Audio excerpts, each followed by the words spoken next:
Pengertian pertemuan atau rapat bisnis. Pertemuan bisnis dapat didefinisikan sebagai bentuk pertemuan dua orang atau lebih di suatu tempat, baik di dalam kantor maupun di luar, untuk membahas hal-hal yang berkaitan dengan kegiatan bisnis. Menurut para ahli, laporan bisnis dapat diartikan sebagai berikut. Pertama, menurut Herta A. Murphy dan Herbert W.H., laporan bisnis adalah suatu laporan yang memiliki sifat netral, tidak memihak, memiliki tujuan yang jelas, dan berisi rencana penyajian fakta kepada seorang atau lebih untuk tujuan bisnis tertentu. Kedua, menurut Himstred dan Betty, laporan bisnis adalah suatu pesan-pesan objektif yang disusun secara teratur dan digunakan untuk menyampaikan informasi dari suatu bagian organisasional atau dari suatu institusi atau lembaga ke lembaga yang lain guna membantu pengambilan keputusan atau pemecahan masalah. Bagi suatu perusahaan, umumnya penulisan laporan bisnis digunakan untuk memenuhi berbagai keperluan, antara lain: pertama, untuk memonitor dan mengendalikan operasional perusahaan, misalnya laporan operasional dan laporan kegiatan personal. Untuk membantu mengimplementasikan kebijakan-kebijakan dan prosedur-prosedur yang telah ditetapkan perusahaan, misalnya kebijakan penetapan posisi kerja.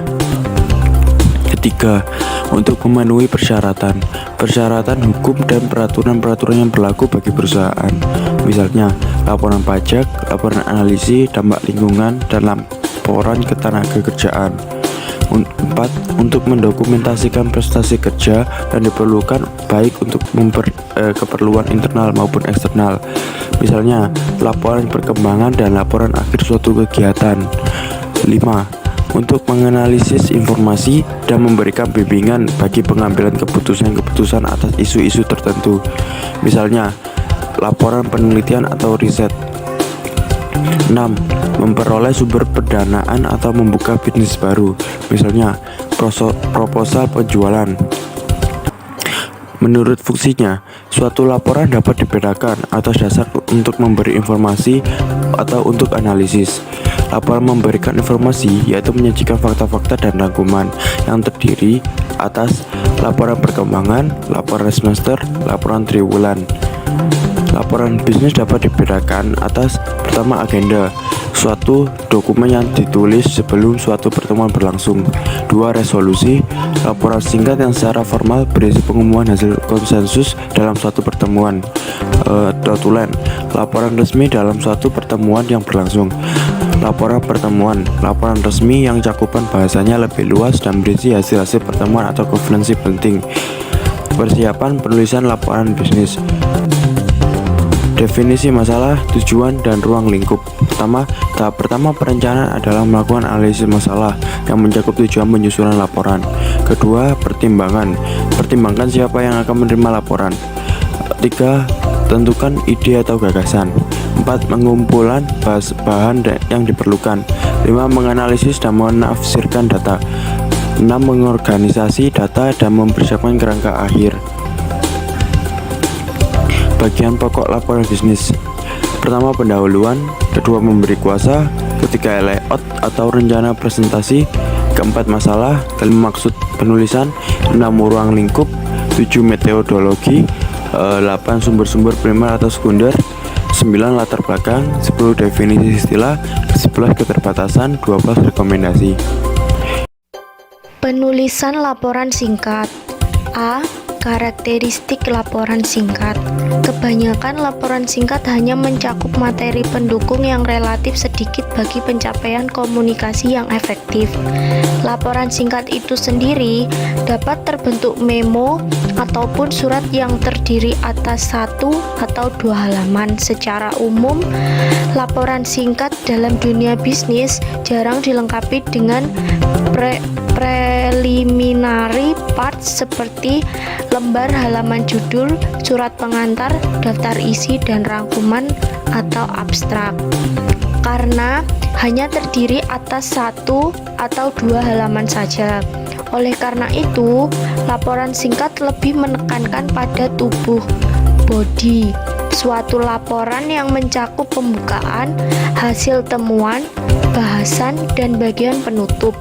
Selain itu, laporan singkat mungkin saja mencakup beberapa elemen penting dalam suatu laporan formal, antara lain: A. Gaya penulisan pribadi yang menggunakan gaya penulisan orang pertama atau kedua. B. Grafik untuk lebih menekankan penulisan. C. Judul dan sub-judul dalam tubuh laporan. D. Format memo atau surat. B. Membuat laporan bisnis yang baik. Laporan bisnis yang dibuat oleh suatu organisasi sangat diperlukan untuk berkomunikasi baik dengan pihak intern maupun ekstern organisasi. Beberapa laporan diperlukan sebagai dokumentasi yang bersifat permanen, tetap, sementara yang lainnya diperlukan untuk memecahkan masalah atau sekedar menjawab suatu pertanyaan. Tujuan mengembangkan laporan adalah membuat informasi sejelas mungkin. Ada 3 hal yang harus ada dalam suatu laporan bisnis. Yang pertama, akurat. Yang kedua, keputusan yang baik. Yang ketiga, format, gaya, dan organisasi yang responsif. C. Perencanaan laporan singkat. Dalam merencanakan suatu laporan singkat, ada beberapa hal yang perlu diperhatikan, antara lain audiens, tujuan, dan subjek laporan. Masing-masing elemen akan mempengaruhi format dan panjang, gaya, serta organisasi suatu laporan. Ada beberapa format yang dapat dipilih oleh penulis, antara lain: A. Printed. B. Surat. Selanjutnya ada penentuan struktur dasar.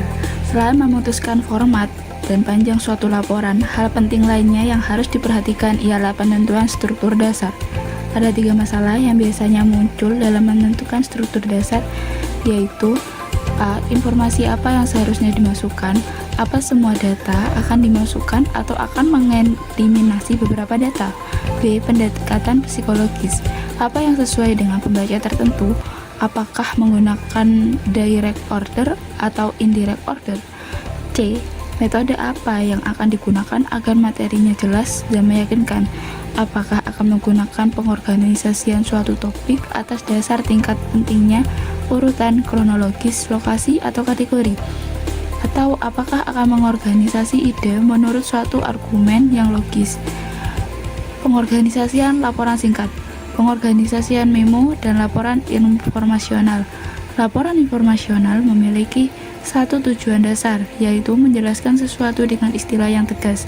Dalam menulis laporan informasional, kita tidak perlu khawatir terhadap reaksi pembaca. Pembaca akan menanggapi materi secara tidak emosional, sehingga kita dapat menyampaikan laporan secara langsung.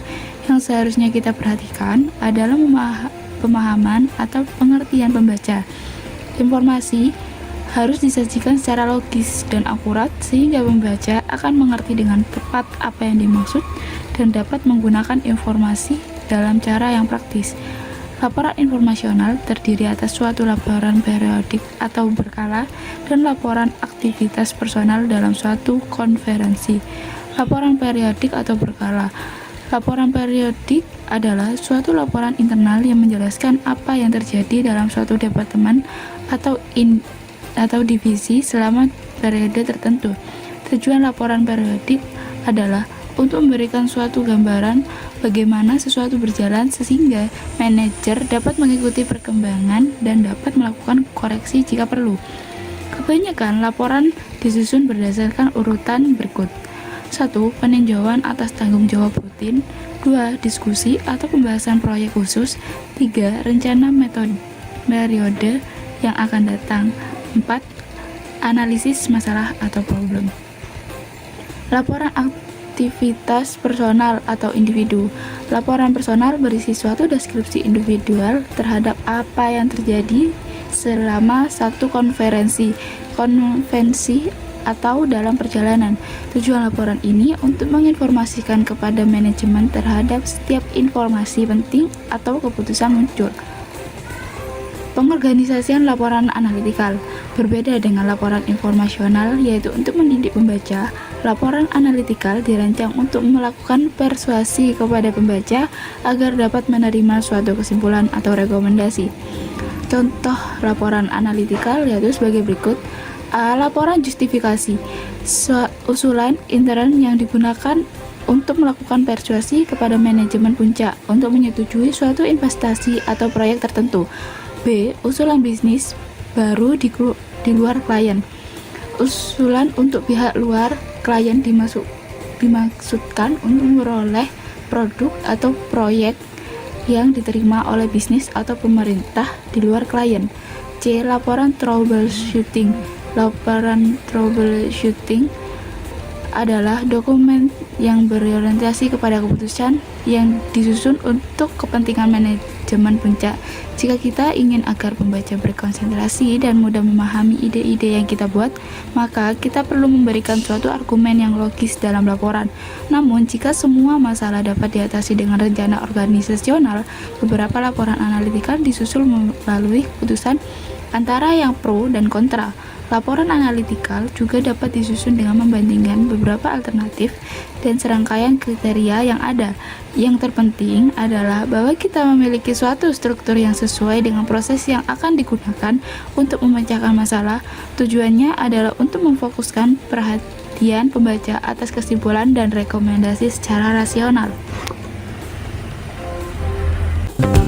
Laporan panjang sering disebut dengan laporan formal.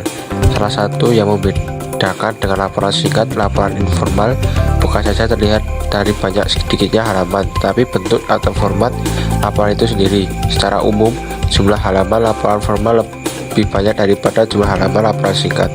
Oleh karena itu, perencanaan dalam menyusun suatu laporan formal sangat penting dalam membuat perencanaan formal. Banyak hal yang perlu dipertimbangkan, antara lain mendefinisikan masalah, membuat kerangka atau outline untuk melakukan analisis, menyusun rencana kerja, melakukan penelitian, riset, dan menganalisis data.